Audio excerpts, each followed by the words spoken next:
आखिर कैसा रहा रियान पराग का दूसरा अभ्यास सत्र, बताते हैं आपको इस वीडियो में। लेकिन उससे पहले आप सभी लोगों का बहुत बहुत स्वागत है न्यूज नेशन स्पोर्ट्स में। मैं हूं आपके साथ श्रद्धा पांडे। इंडिया और श्रीलंका के बीच में 3 T20 मैचेस की सीरीज का आगाज 27 जुलाई से हो जाएगा। टीम इंडिया इस वक्त श्रीलंका के कैंडी में अपनी प्रैक्टिस कर रही है, जहां पर पहला प्रैक्टिस का दिन हंसी खुशी बीत गया था, जहां पर हमने संजू से लेकर सिराज से लेकर गंभीर से लेकर पांड्या सूर्या सभी खिलाड़ियों को प्रैक्टिस करते हुए देखा और गंभीर को कोचिंग करते हुए, मेंटोरशिप करते हुए भी देखा। अभिषेक नायर की भी कई तस्वीरें सोशल मीडिया पर वायरल हो रही थी। लेकिन अब आते हैं दूसरे अभ्यास सत्र पे, यानी दूसरा जो प्रैक्टिस वाला दिन था, आखिर उसमें क्या हुआ। दरअसल उसमें सभी खिलाड़ियों ने प्रैक्टिस करी। गेंदबाजों को उतना ज्यादा प्रैक्टिस करने का दूसरे दिन मौका नहीं मिला।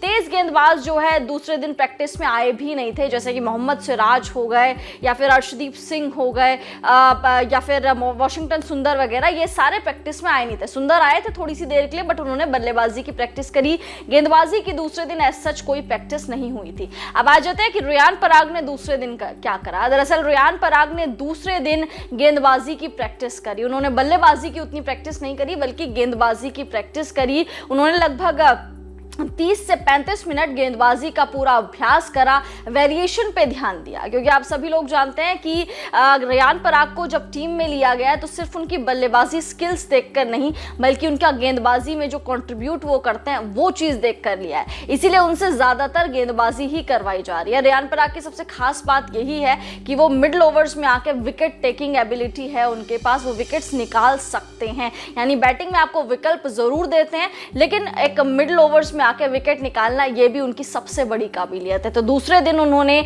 बॉलिंग प्रैक्टिस बहुत ज़्यादा करी।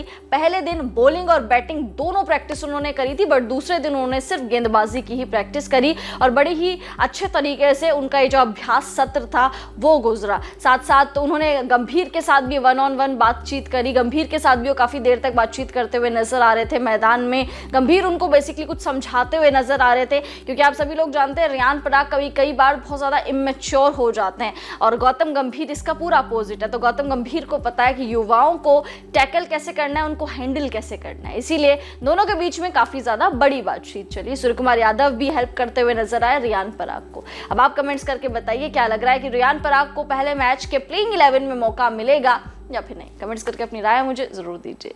न्यूज नेशन अब व्हाट्सएप पर खबरों के ताजा अपडेट के लिए न्यूज नेशन के इस QR कोड को स्कैन करें।